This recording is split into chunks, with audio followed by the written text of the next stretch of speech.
तो साल 2020 में दिल्ली में हुए दंगों को लेकर के दिल्ली की कड़कड़डूमा कोर्ट ने आम आदमी पार्टी के पूर्व पार्षद ताहिर हुसैन के खिलाफ आरोप तय कर दिए। अदालत ने सुनवाई के दौरान ताहिर हुसैन के घर पर जमा भीड़ को लेकर बड़ी टिप्पणी की है। कोर्ट ने कहा है कि ताहिर हुसैन के घर पर जमा भीड़ का साफ तौर पर उद्देश्य हिंदुओं को नुकसान पहुंचाना था।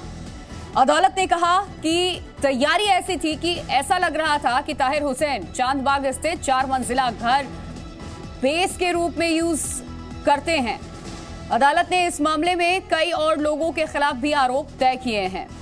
तो ताहिर हुसैन पर आरोप तय हो चुका है। आपके पूर्व पार्षद हैं, दिल्ली दंगे में गिरफ्तारी हुई थी साल 2020 में, जो दिल्ली में दंगा भड़का था।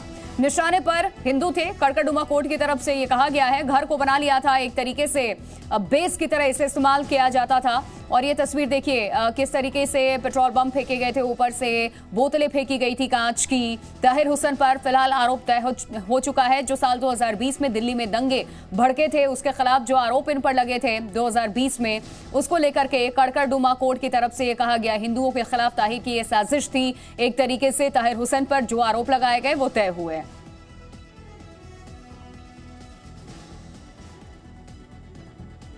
तो ताहिर के दंगे प्लान में 10 बड़े कौन से वो खुलासे हैं वो आपको इस वक्त दिखा रहे हैं। दंगे के लिए घर को बेस की तरह तैयार किया गया। घर के पास बड़ी संख्या में मुस्लिमों को जुटाया गया। घर से पत्थरबाजी, पेट्रोल बम से हमला करवाया। घर की छत से भीड़ पर फायरिंग भी करवाई। घर, गाड़ियों और दुकानों में आग लगाई। आसपास के घरों, दुकानों को लूटा गया। छत पर पत्थर, कांच के टुकड़े जमा करवाए गए। ताहिर का यह दंगा प्लान बता रहे हैं। छत से लोगों पर, हिंदुओं पर हमला करवाया गया था। प्लानिंग के तहत हिंदुओं को निशाना बनाया गया। ये 10 बड़े खुलासे देख रहे हैं आप। दंगे से पहले बैंक अकाउंट से संदिग्ध लेन देन भी हुए थे।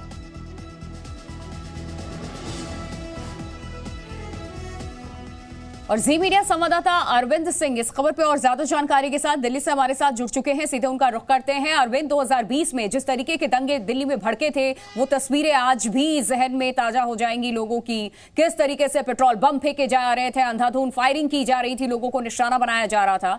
लेकिन आज कड़कड़डूमा कोर्ट की तरफ से स्पष्ट किया गया जो आरोप है वो सही है, तय हो चुका है। अब आगे क्या? देखिए, जो अगर हम क्रिमिनल प्रोसीजर की बात करें तो ये एक प्रोसीजर होता है जहां पर अगर आरोप तय होते हैं आरोपियों के खिलाफ, तो इसका मतलब ये कि कोर्ट प्राइमा फेसी ये मानता है कि जो आरोप पत्र दाखिल किया गया, यानी जो चार्जशीट दायर की गई है, उसमें लगाए गए आरोप पर्याप्त हैं और उसके बिना पर मुकदमा चलाया जा सकता है।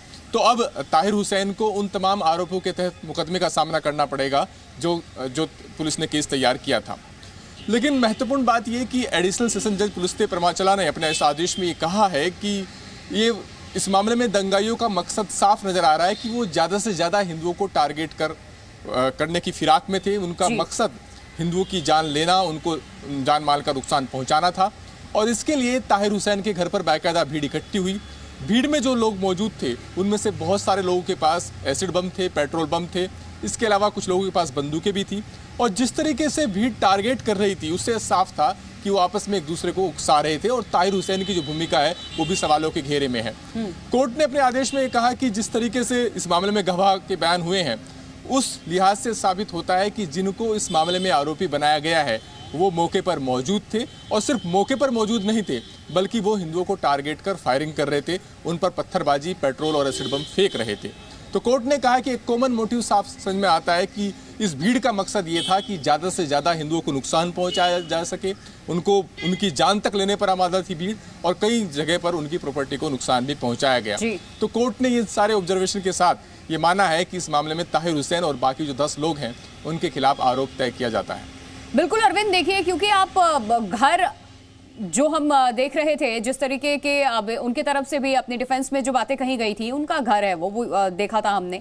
लेकिन घर में इस तरीके की चीजें कोई नहीं रखता जब तक आप इरादतन किसी चीज को लेकर के कोई प्लानिंग ना कर रहे हो। पेट्रोल बम इतने सारे आपके छत के ऊपर, वो बड़े बड़े पत्थर, और इस तरीके से आप ऊपर से हमने देखा था कि कैसे पेट्रोल बम से हमला किया जा रहा था, बोतलें फेंकी जा रही थी, पत्थर बरसाए जा रहे, फायरिंग तक हुई थी। यानी ये सब कुछ प्री प्लान था, ये क्लियर तो तभी हो चुका था। था, लेकिन इंतजार था कि कोर्ट की तरफ से जब गवाह सामने जाएंगे, सबूत सामने जाएंगे, तो कानून की तरफ से यहां पर क्या कुछ सामने रखा जाता है और कोर्ट का क्या आदेश होता है।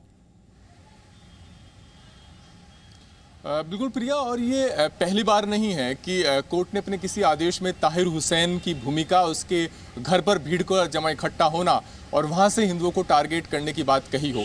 इससे पहले अलग अलग जो एफआईआर दर्ज हुई हैं दिल्ली दंगों से जुड़े मामले में, जिसमें ताहिर हुसैन को आरोपी बनाया गया है और उसमें कोर्ट ने आरोप तय करने का आदेश भी दिया है। मसलन अक्टूबर का भी एक कोर्ट का आदेश है, उसमें भी कोर्ट ने माना था कि ताहिर हुसैन के घर पर बाकायदा एक भीड़ को इकट्ठा किया गया और एक सोची समझी साजिश के तहत इस भीड़ को इकट्ठा किया गया, और यहाँ तक कि ताहिर हुसैन ने दंगों के लिए फंडिंग भी की। उस पर मनी लॉन्ड्रिंग का मामला एक अलग से चल रहा है कि कैसे उसने मनी लॉन्ड्रिंग की और दंगों के दौरान इस्तेमाल होने वाले पैसे के लिए उसने फंड दिया दंगाइयों को, कि ताकि हिंदुओं को टारगेट करके हिंसा को अंजाम दिया जा सके। तो अभी तक जितने मुकदमे चल रहे हैं इस मामले को लेकर के, उनमें से कई बार ताहिर हुसैन की भूमिका की और उसके घर को बेस के तौर पर इस्तेमाल करने की बात सामने आ चुकी है।